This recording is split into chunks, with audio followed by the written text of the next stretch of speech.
On November 15th of this year, I was flown to Ireland with this podcast to produce television segments and this podcast episode that we're going to listen to right now, covering a huge day in human life, the winter solstice.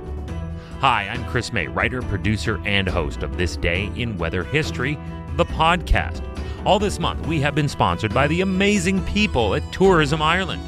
To step back thousands of years in time while wrapped in the comfort of one of the most modern countries in the Western world, Ireland is waiting for you. Just press the green button now.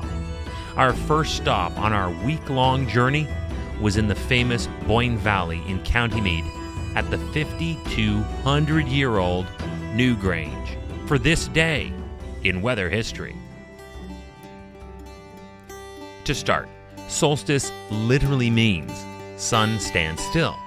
And that is what it appears to do for a few days around the time of the winter solstice, as our Earth at this time is transitioning between its aphelion, where Earth is the furthest from the sun, and the perihelion, where it is at its nearest.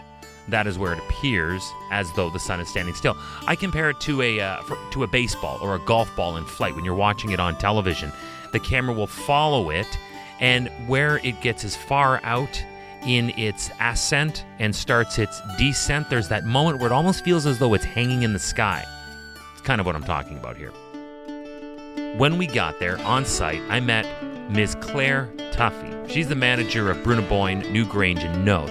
And we talked about this celestial phenomenon as it was literally captured by those who built these ancient monuments. Here's Claire. One thing that strikes anybody who has ever been here for dawn at winter solstice is how bright it gets inside. You go from darkness to really bright, like the sunlight is very bright. So I suppose to capture the element of the sun and bring it inside was a great accomplishment. Some people suggest it was so that the spirits of the ancestors could leave. They could use it as a path to travel to the heavens and travel, join the deities. And some people say it is like a marriage between the sun deity and the earth mother. Ancients of the distant past, all over the world before the advancement of intelligence, would create stories to explain this strange phenomenon, and many of the most developed people of the ancient past took to creating structures in an effort to worship the sun, capture its power, and even use it as a marker by which human life could be navigated. Here's an example where, according to Celtic myth, the solstice marked a great battle each year, pitting the Oak King, who represented the light, against the Holly King, who represented the dark. And it would happen that each year the Oak King would finish victorious at the winter solstice, meaning that the daylight would slowly return to the island until it was time to do battle again at the summer solstice. But that's another story for another episode of This Day in Weather History. The story of Newgrange in Ireland's ancient East is unique in so many ways, as I found out after what was the most beautiful sunrise I believe I have ever seen. And that had nothing to do with the fact that I was in the midst of 24 hours without even a wink of sleep. Once again, I turned to Ms. Claire Duffy for some initial insight into who those ancients on this hilltop were, and some perspective on just how old Newgrange is in comparison to other earthly wonders. Well, this monument, as you say, has been dated to 3,200 BC, so it was built during Ireland's Stone Age. Now, and it's very impressive, as you say, and built on a huge scale. But it's not the only monument in this valley. We have two other huge passage tombs on this scale. In fact, Nowth is half as big again. The tricky thing about observing the sun peeking through a narrow opening to cast down on the dead to see them through to the other world is that something as innocent as the weather can get in the way and leave everyone of the ancient world likely pretty upset and distraught, I would think. Now, modern-day revelers will only be a bit wet and probably a bit disappointed that there was no light show, but for the ancients, there was a lot riding on this. Claire explained just how intense this is. We know for sure that the roof box's particular purpose is to allow the sunlight at sunrise, at the winter solstice, to enter into the burial chamber. The doorway is too low for the sun to get in. Right. The roof box is on the same level as the local horizon, and it in turn then is on the same level as the floor in the chamber. So at dawn, at winter solstice, for about a week, about 3 days before and 3 days after December 21st, as the sun rises, just before 9 o'clock, the sun can shine into the chamber for 17 minutes maximum. So obviously this was very carefully calculated, and it must have had a significance to the people who built it. We can imagine large numbers of people gathering here to celebrate because it marks the turning of the year. But it probably had a deeper purpose as well, because remember the remains of the dead were inside, and possibly the ancestors were still living in there. So somehow this sun going into the chamber could have been the deity which they may have worshipped, coming into to sojourn or to have a talk with the ancestors. Or it might have been the priest class at the time, showing the people that they could control the sun. You know, that they could bring the sun here, they could stop it in the sky, and that the days were no longer getting any shorter. From this moment, the days were getting longer. You're listening to This Day in Weather History, a podcast from the Weather Network in Canada, where through December 22nd, we're sponsored by Tourism Ireland. While there for a week during November, I had a chance to meet the grandson of the woman who took the weather reading that helped the Allies win World War II. You can find out more about that in an upcoming episode. Let's now take a look at the traditional weather pattern and overall climate of this location. For starters, in December, County Meath on average will live with rain 12 days out of the month at an average of 70 millimeters, and that is among the most per month from the entire year. And we all know if there is rain, it is normally preceded by and followed by cloud.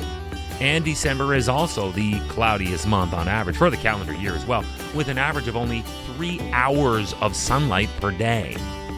For just a touch more salt in the wounds of those ancient farmers, December is the windiest month, with January and February at an average breeze of 20 kilometers per hour. Oh, that is tough at that time of the year. As a matter of fact, over the past number of years, this area sees on average, in December, 12 sunny days with 7 cloudy days and 12 rainy and cloudy days. So that's not impossible, but it is troubling odds for those looking to see their ancestors off on their passage to the next life. So Claire, tell us about the people of Ireland's ancient East. Who were they? So there was a very sophisticated society living in this valley over 5,000 years ago. Their wealth came from farming, but they had expertise in astronomy, geology, art, and they were able to command huge resources, a large number of people to come together to build these monuments. Very sophisticated society, but we know very little about them now. Now, interesting to note is that these ancients gave rise to a tradition at the same time of year that is still celebrated by another culture that came along a long time afterward. Tell me if any of this sounds familiar. Here we go.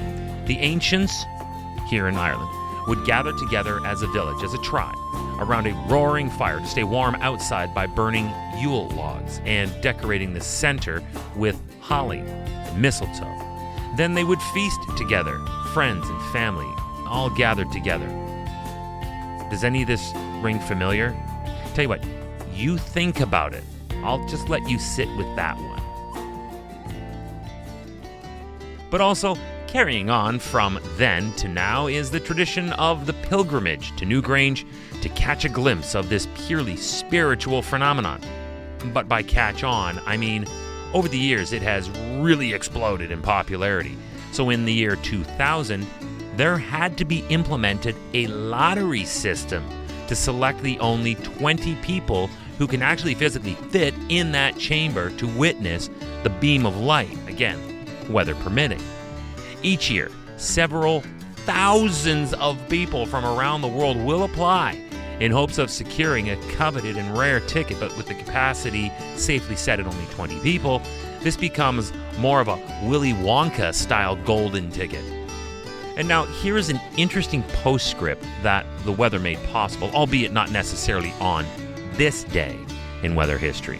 While I was in Ireland, many spoke of the heat wave of 2018.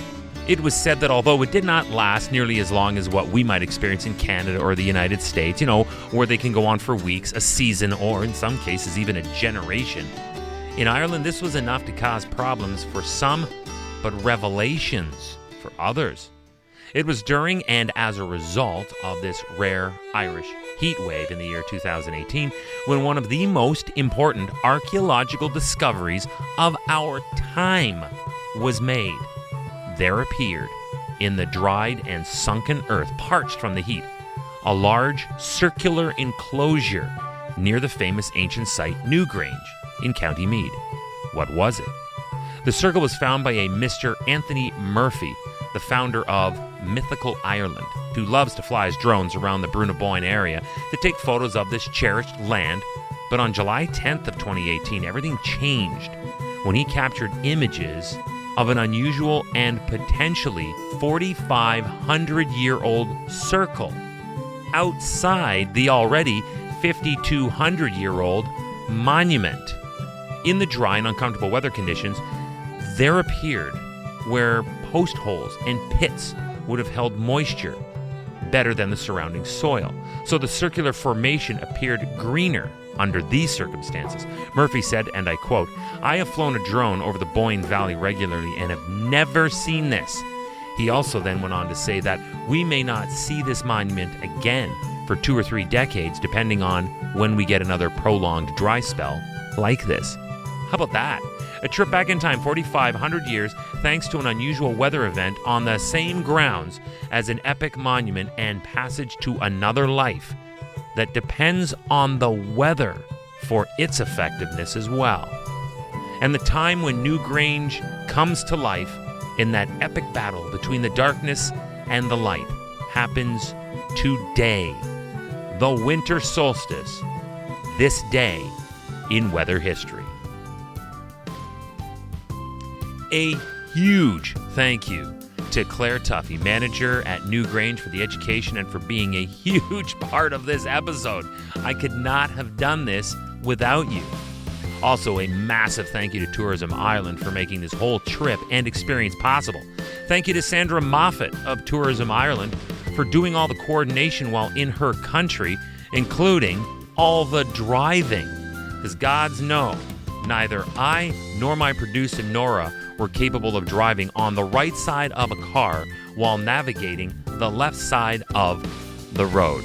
And a huge thank you to my new mate, Paul Daniel, who I do believe is a closet U2 fan for all of the grief he gave me for being a gigantic U2 fan while I was there.